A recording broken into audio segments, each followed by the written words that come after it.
Uh, People Connect.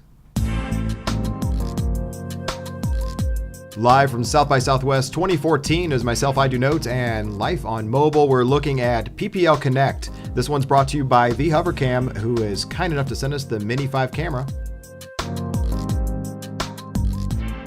Welcome, everybody. Another episode live from South by Southwest. This time we want to thank up front before we get started Hovercam. Hovercam, it's the Hovercam online for everything. Hovercam sent us the Mini 5, which we're using for a lot of our demos and screen work and some of our mic stuff while we're out here remotely at South by Southwest 2014. We want to thank them. What we're looking at is, we'll jump over, is PPL Connect or People Connect. What it allows you to do is control your smartphone through a web interface or another person's phone going to pplconnect.mobi. Before we use the web interface, let's jump over and look at what we did on the setup on the phone really quick and what you had to do to get it configured before we use the web interface. Welcome, everybody, live from South by Southwest. We are actually live on a phone. We're looking at People Connect, or PPL _ Connect, as they are on Twitter everywhere. This is supposed to be able to control your phone from any other device, be it another person's phone, be it a web page interface. But the idea is that you actually set up. So we're going to go through signing up with email instead of Google+. It's going to ask you for email address, password, repeat your password. As usual, I'll type it in. We'll skip over this part. Now, what happened was that it actually, the next screen had a phone number in there. So we're using a test phone from HTC. So I should get a confirmation code that needed to be entered, but it says you receive a 4-digit security code via SMS. Well, the problem is it's automatically entered, so I don't know how I would get it via SMS when it's already entered. That really is confusing to me. So the SMS code showed on the screen, even though the screen says you will receive a 4-digit code via SMS. So we've got the SMS code, we entered an email address, it saw the phone number of the phone, we'll hit next. It's now going to link your phone to your virtual smartphone.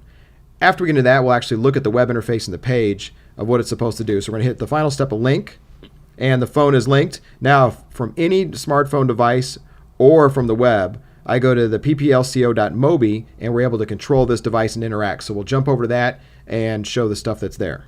So that's how simple it was to set up the account and install it on the phone. Now keep in mind, this phone then can sit anywhere as long as it has connectivity. So what we're going to do is log in with the account that we set up a minute ago and actually show how we should be able to control the actual phone if we get lucky. Now, we saw this in play earlier, we should say. So I'm logging in. So this is actually looking for your contacts that are in your phone. I don't have anything set up.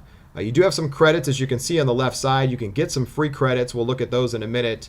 There's a call trial that's built in. What this is doing is using their system for the calls. Some people may question, why wouldn't I use Google Voice or some of the other ones? Let's take a look at messages. So inside of messages, it's blank. It should be reading my phone that I have configured. So we're going to type a name or a number.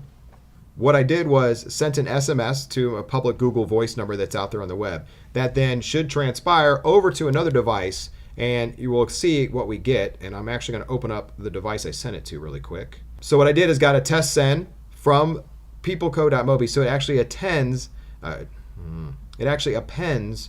dash via pplco.mobi. So every text you're going to lose some characters because it's actually appending stuff to the end.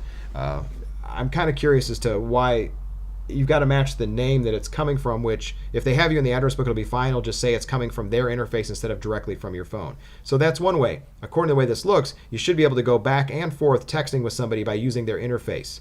If we actually go into the call trial, it's the same thing. You're going to be dialing a number. As a special gift, they're saying for downloading their application, they're giving you $2 worth of Connect free credits. The problem is, nowhere do I see how much it costs you to make the call. So meaning it gave me $2 in free credits, but I don't know what that means. I don't know if that's an hour or a minute or 2 minutes. I don't have any idea what it is. Contacts are things that would be inside of your phone already. As you can see, this one grabbed this from the phone. I don't keep anything in this phone. It's a test phone. It's pretty much basically what the phone service provides you from AT&T. The last piece we should look at are the settings. The color themes we won't worry about. Credits we're going to look at. You can get more credits by sharing it with your friends. Google Wallet, if you buy credits, it has prices on there. And then here's a plan, very tiny, down at the bottom. We're working hard to offer you better services and free services, but SMS are free. Sending to the carrier depends. North American calls, 3 cents a minute. International, 3 to 12. Contacts free. People are going to ask, why wouldn't I use something like Google Voice that provides free text? It provides free calls to the US and Canada for numerous years now. Well, the answer would be they're beta and they're Google, and they've always done that. They're giving you that for now for free, but at any time they could start charging if they wanted to.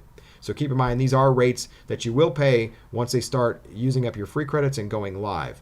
From there, you can actually change some of the security features and settings that are on there. There's an FAQ that's for you.